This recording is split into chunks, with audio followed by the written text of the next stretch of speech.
Poseen una imaginación increíble y una inocencia propia de su edad, pero nadie sabe lo que hay detrás de esa dulce mirada ni cuánta maldad que puedan llegar a poseer. Pero ¿quién podría imaginarse que un niño podría llegar a cometer crímenes?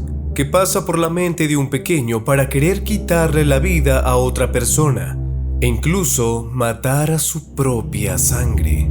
Estos niños nos demuestran que debemos estar más atentos de los comportamientos y acciones de nuestros pequeños antes de que sea demasiado tarde. Un raro mundo.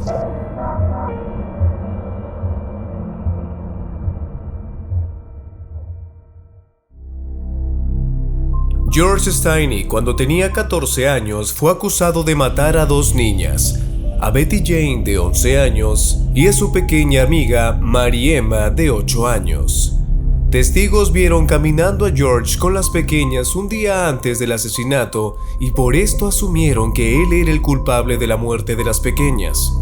Él mismo confesó que fue el responsable del doble asesinato, pero se presume que lo que declaró fue producto de la presión y las amenazas que recibía por parte de los investigadores, y por eso se convirtió en 1994 en la persona más joven condenada a muerte por la corte en los Estados Unidos. Y fue ejecutado en una silla eléctrica. Esta historia no termina aquí, ya que en diciembre del año 2014, gracias a unos reporteros, el caso fue declarado nulo, ya que las declaraciones dadas por los testigos eran inconsistentes, un poco tarde para el pequeño George. Joshua Phillips tenía tan solo 14 años cuando cometió este horrendo crimen. En 1998 fue acusado de matar a su vecina Mary Clifton de 8 años. Todo ocurrió cuando ellos jugaban béisbol en el patio. Accidentalmente Joshua la golpeó en la cara con la pelota, lo cual hizo llorar a la niña por el dolor. Pero Joshua, desesperado y con el temor de que se dieran cuenta al escucharla llorar, no tuvo mejor idea que golpearle en la cabeza con el bate de béisbol, pero Mary no detenía su llanto, por lo cual Joshua la apuñaló 2 veces en la garganta. Por temor a ser descubierto, la ocultó, y una semana más tarde su mamá se dio cuenta de que había un extraño olor que provenía del cuarto de su hijo. Un olor extraño que resultó ser el cuerpo de la pequeña Mary que estaba debajo de la cama. ¿Qué tan frío y calculador puede ser un niño para dormir en la misma habitación con la misma persona que asesinó? Joshua fue condenado a cadena perpetua sin posibilidad de libertad condicional.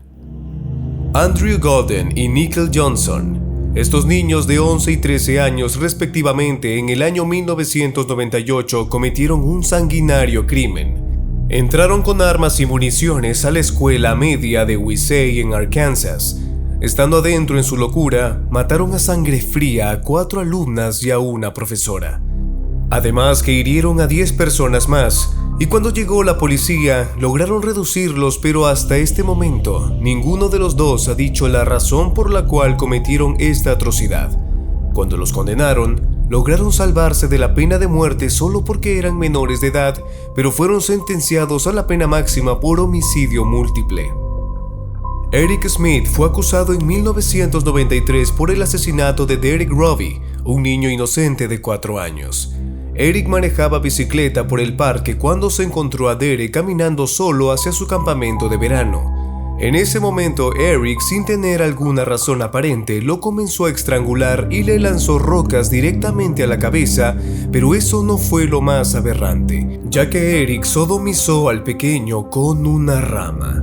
Un tiempo después, Eric confesó el crimen y cuando le cuestionaron por qué lo había hecho, él respondió que solo quería desfogar toda la ira que tenía por el bullying que había recibido en el colegio a manos de sus compañeros. Lo condenaron a la pena máxima para menores de edad, que era un mínimo de 9 años, y a cadena perpetua. Y en reiteradas ocasiones se le ha negado la libertad condicional.